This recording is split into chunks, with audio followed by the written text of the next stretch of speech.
One day, you will remember that feeling, though.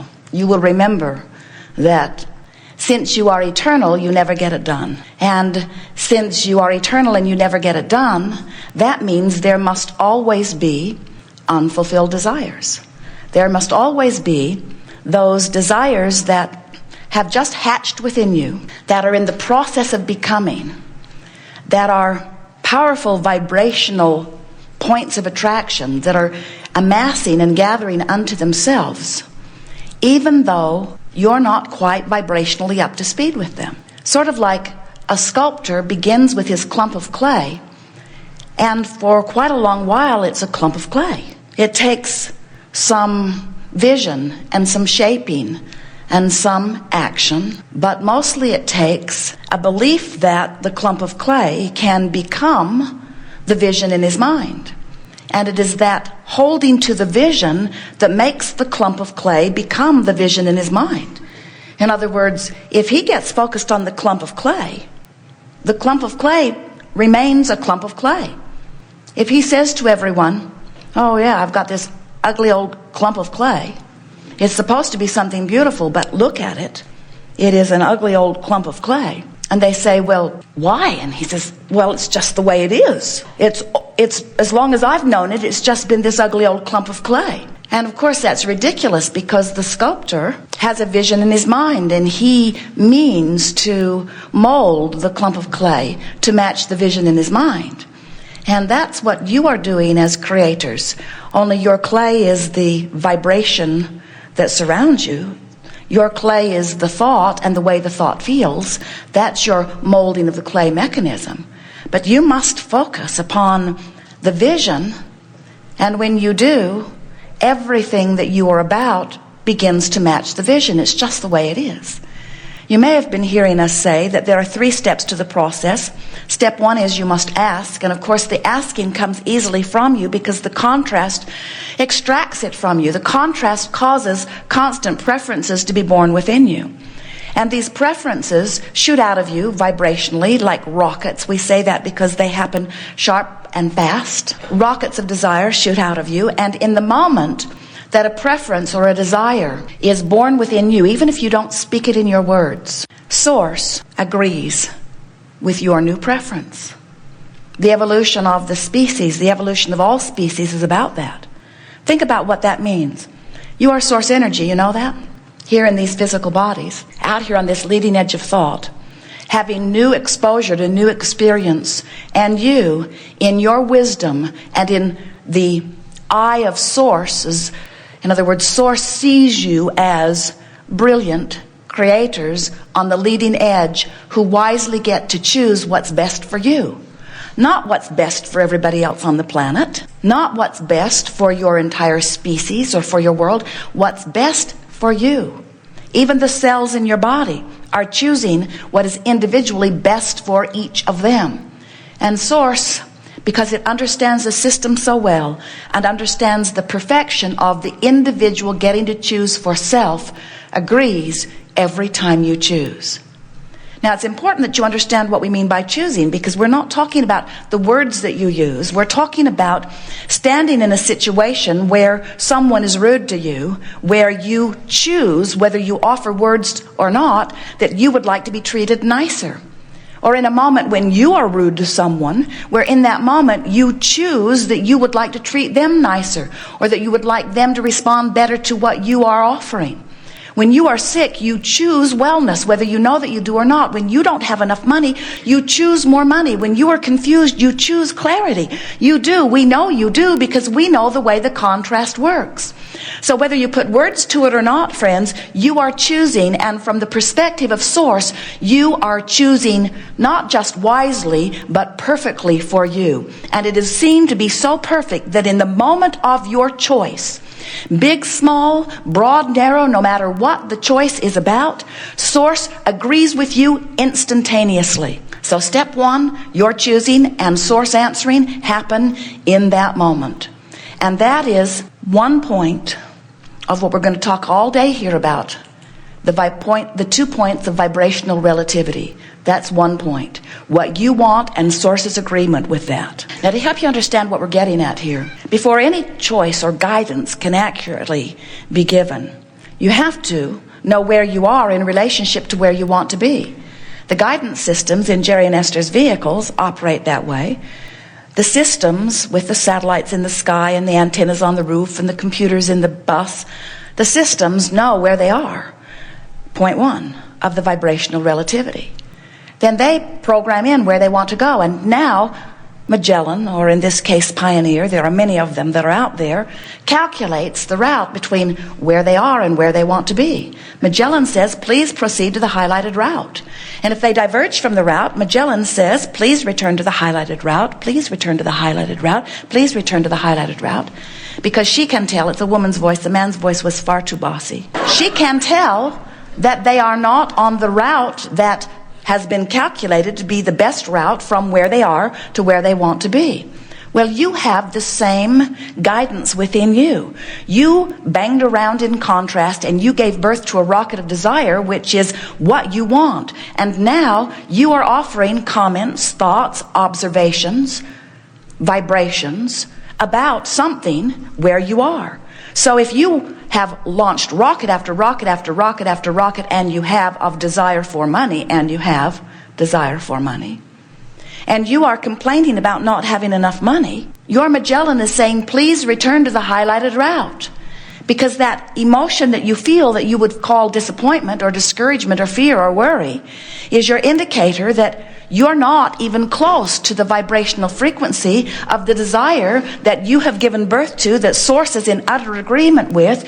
You right now are activating by virtue of what you're choosing to think about or remember or observe or comment about. You've activated something very different from the money that you're asking for, and that money cannot come in. So step one says ask, and you do it all day, every day. You can't stop it.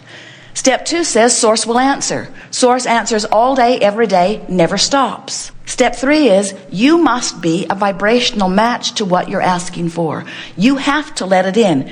You don't set your radio dial on 6:30 a.m. and expect to hear what's being broadcast on 98.7 M. You know that the frequencies have to match up. You don't bang on your radio and say, I'm not changing the dial, but get me something different. You change the frequency if you want something different. And you've got to do that with yourself too. It's exactly the same principle. Law of attraction says you're going to get back exactly what you are offering vibrationally. Your transmitter and receiver have to be on the same frequency. So your desire is the transmitter and you are the receiver. And you are the one who has concluded and Source has agreed with what it is that you are wanting. So you have this magnificent guidance system within you. Are you aware of it? Many of you know that you have emotions, but there are very few humans who utilize their guidance system in the way that you meant to when you came forth into these bodies. Most people around you aren't interested in you paying attention to your guidance. They may even accuse you of being selfish when you do what feels best to you. But when you really trace that back to the roots, what they're actually saying to you is, do not you dare be selfish and do what makes you feel better. Instead, you should be unselfish and do what makes me feel better. And we say, there's something screwy in that. Because what they're saying to you is, disregard the guidance that you were born with and the arrangement that you established with Source when you made the decision to come here. Set all of that aside, the whole basis of your existence, and do what this group of squeaking wheels has decided would make them feel better if you would do it. We understand how people come to that. In other words, if you don't understand about law of attraction, and you don't understand that you are always offering a vibration, and you don't understand that the vibration that you offer and what comes back in terms of manifestation always matches, we can understand how you might be like so many humans where you are trying to change the conditions in order to feel better. We understand that. You look out into the world and you see a lovely condition or situation or circumstance and you say, oh yes, we want more of that. We applaud that. We vote for that. We fund that. We support that. We understand why you would. You like things that feel good. You're wired that way.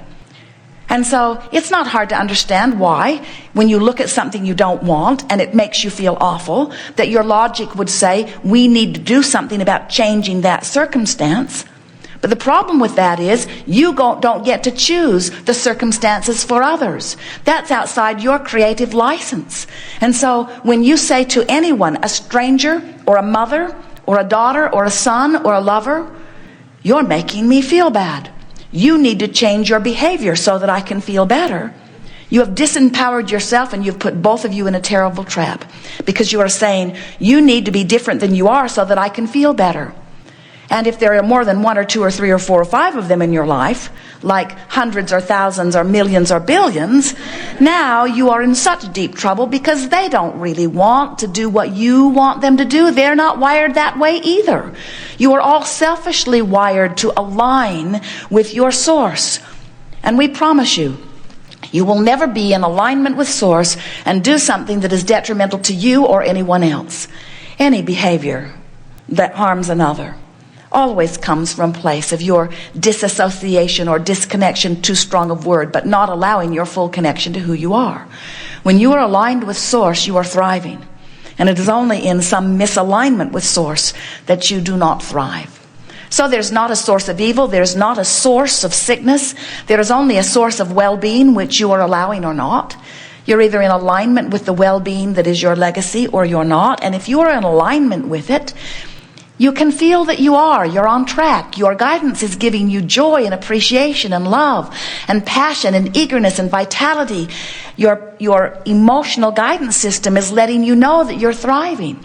But if you are feeling fear or depression, you're really not in alignment with who you are. And it doesn't mean you're bad. All it means is, by virtue of something that you've been giving your attention to, you've trained yourself into a vibration that's not letting the signal that is true to your source, that is who you really are, come through in a clear way. And while you may have moments of feeling better, the way you feel is your true indication of your alignment, your connection. You're allowing yourself to be the true extension of source that is you. You have this guidance within you, and it is a range of emotions, and it ranges all the way from ecstasy or joy or appreciation or love. Those are all very similar vibrations, all the way to depression or fear.